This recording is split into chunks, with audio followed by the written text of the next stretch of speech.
أعوذ بالله السميع العليم من الشيطان الرجيم بسم اللہ الرحمن الرحیم۔ اسلامک ورلڈ ٹی وی کے دوستو السلام علیکم۔ دوستو آج ہم آپ کے لیے ایک نئی ویڈیو کے ساتھ حاضر ہوئے ہیں۔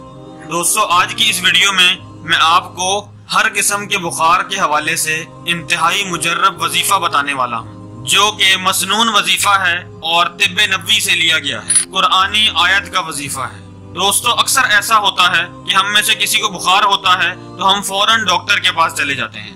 سب سے پہلے ہمیں یہ کرنا چاہیے کہ اگر کسی بچے کو یا خود کو بخار ہے تو سب سے پہلے ہمیں صدقہ کرنا چاہیے، 2 رکعت نفل نماز پڑھنی چاہیے، اللہ تعالیٰ سے دعا کرنی چاہیے، پھر جو وظیفہ میں آپ کو بتاؤں گا وہ وظیفہ کریں۔ اگر وہ وظیفہ کرنے کے بعد بھی بخار ٹھیک نہیں ہوتا پھر آپ ڈاکٹر سے رجوع کریں، ڈاکٹر سے اپنا علاج کروائیں۔ اگر یہ سارے کام ہم نہیں کر سکتے تو یہ ایک آیت کا جو میں وظیفہ آپ کو بتا رہا ہوں یہ وظیفہ آپ کر لیں، اور جس کو بخار ہو اس پر دم کر دیں تو انشاءاللہ دوستو آپ ضرور افاقہ محسوس کریں گے۔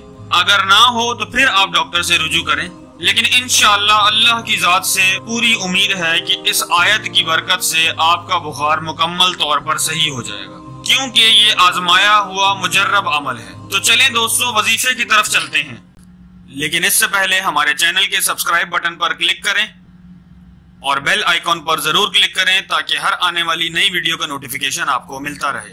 دوستو تیز بخار کی شدت کم کرنے کے لیے اس وظیفے کو پڑھ کر مریض پر دم کر دیں۔ تیز بخار کے ساتھ ساتھ اگر کسی کا غصہ تیز ہو، چھوٹی چھوٹی بات پر اس کو غصہ آ جاتا ہو، یا اگر بچہ ہے اور بچہ ضد بہت کرتا ہے تو اس بچے کی ضد ختم کرنے کے لیے بھی یہ دعا نہایت ہی اکثیر ہے۔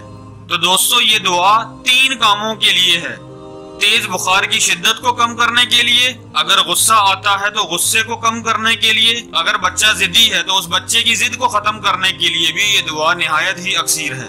تو دوستو وہ دعا کیا ہے یہ دعا میں پڑھ کر آپ کو سناتا ہوں تاکہ الفاظ کی ادائیگی میں آپ کو کسی قسم کا کوئی مسئلہ نہ ہو، یہ نہ ہو کہ آپ غلط پڑھتے رہیں تو پھر فائدہ نہیں ہوگا۔ اعوذ باللہ من الشیطان الرجیم، بسم اللہ الرحمن الرحیم، یا نار کونی بردا وسلاما علی ابراہیم۔ دوستو یہ آیت 17ویں پارے میں سورۃ الانبیاء کی آیت نمبر 69 ہے۔ آپ نے اس آیت کو اول و آخر 3 مرتبہ درود پاک پڑھنا ہے، اس کے بعد اس آیت کو 7 مرتبہ پڑھ کر مریض پر دم کر دینا ہے۔